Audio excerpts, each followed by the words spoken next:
આમ આદમી પાર્ટી સમિતિ દાહોદ દ્વારા રાજ્યમંત્રી બચુભાઈ ખાબડના રાજીનામાની માંગ સાથે આંબેડકર ચોક પર ઘટના દર્શન કર્યું તેમજ પોતાની માંગોને લઈ કલેક્ટરને આવેદનપત્ર આપવામાં આવ્યું।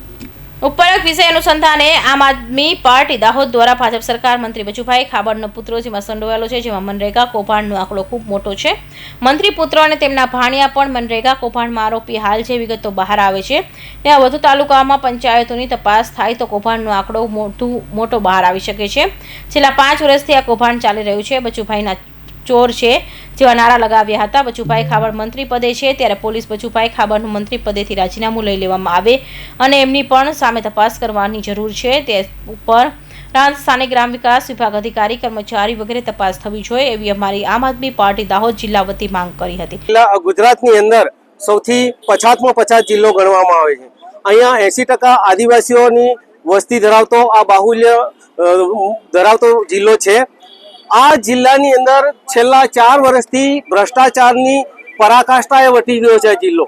અહીંયા જમીન કૌભાંડો, નકલી કચેરીઓ, નકલી અધિકારીઓ અને નકલી એને કૌભાંડ જેવા મોટા મોટા કૌભાંડો નીકળ્યા છે।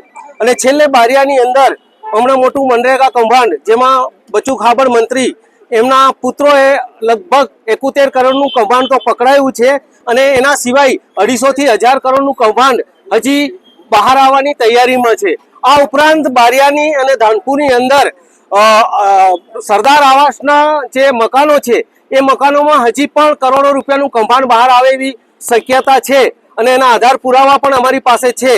તો આના પછી અમે સરદાર આવાસમાં હજી પણ કોઈને બારિયા અને ધાનપુરમાં કોઈને મકાનો મળ્યા નથી, એના માટે પણ અમે જોરદાર લડત લડવાના છીએ। અમે આ વડાપ્રધાન શ્રી આવી રહ્યા છે ત્યારે અમે અમારા પણ વડાપ્રધાન છે તો અમે આ બાબતે ખુલ્લી રજૂઆત, તંદુરસ્ત અને હેલ્ધી રજૂઆત કરવા માટે આમ આદમી પાર્ટીની ટીમ અમે માંગણી પણ કરી રહી છે। પણ આ તાનાશાહી સરકાર અમને કોઈ પણ અમારી રજૂઆત સાંભળવા માટે તૈયાર નથી, અમારી કોઈ પણ રેલી થવા દેતી નથી અને અમારી કોઈ પણ માંગણી પૂરી કરતી નથી। તો અમે આ બાબતે ભારત સરકાર અને ગુજરાત સરકારને સખત શબ્દોમાં વખોડી રહ્યા છીએ અને આવતા સમયની અંદર અમે મોટું આંદોલન કરવા જઈ રહ્યા છે અને ગાંધી ચિંધ્યા માર્ગે અમે આંદોલન કરીશું। થેન્ક યુ, ધન્યવાદ, જય હિન્દ, જય ભારત। આજ રોજ અમારી આમ આદમી પાર્ટી દાહોદ જિલ્લાની જે ટીમ છે અહીંયા ઉપસ્થિત દેખાઈ રહી છે ત્યારે અમે અહીંયા બચુ ખાબડનું રાજીનામું ભાજપ સરકાર લઈ લે અને જો ના લેવામાં આવે તો અમે આંદોલન કરવાના છે।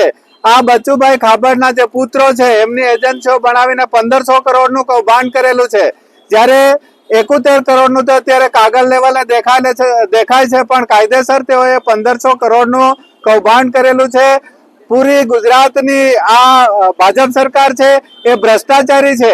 અહીંયા દાહોદ જિલ્લામાં જે ગરીબ માણસો છે તેમની રોજીરોટીના જે પૈસા છે તેઓ આ અમુક ધારાસભ્યો છે એ પૂરેપૂરું અહીંયા ભ્રષ્ટાચાર કરીને બેઠા છે, જેના કારણે ગરીબ માણસો દબાઈ ગયા છે, તેમને બહાર મજૂરી માટે જવા પડે છે। તો અમે આજે ભાજપ સરકારને જે નરેન્દ્ર મોદી અહીંયા દાહોદ જિલ્લામાં આવવાના છે એમને પણ કહેવા માંગીએ છીએ કે તેમનું રાજીનામું લે અને ધારાસભ્યમાંથી પણ તેમને સસ્પેન્ડ કરવામાં આવે એવી અમારી માંગ છે। આ બચુભાઈ ખાબડનું તાત્કાલિક રાજીનામું ના લે તો અમે અહીંયા જે દાહોદ જિલ્લામાં કલેક્ટર કચેરીએ તેમજ દરેક કચેરીએ તોડફોડ પણ કરવાના છે આમ આદમી પાર્ટી વતી।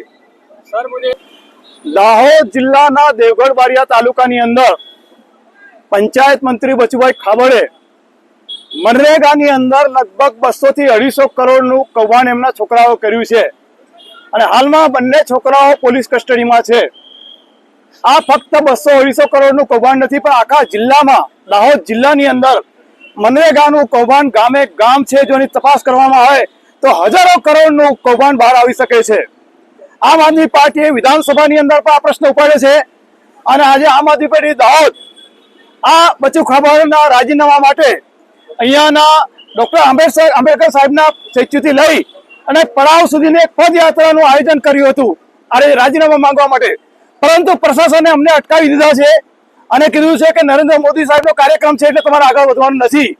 તો અમે કહેવા માંગીએ છીએ આ ભ્રષ્ટ ભાજપના મંત્રીનું આમ આદમી પાર્ટી તાત્કાલિક અસરથી રાજીનામું માંગે છે અને એમણે રાજીનામું આપી દેવું જોઈએ। સુરેશ કાપડિયા, દાહોદ।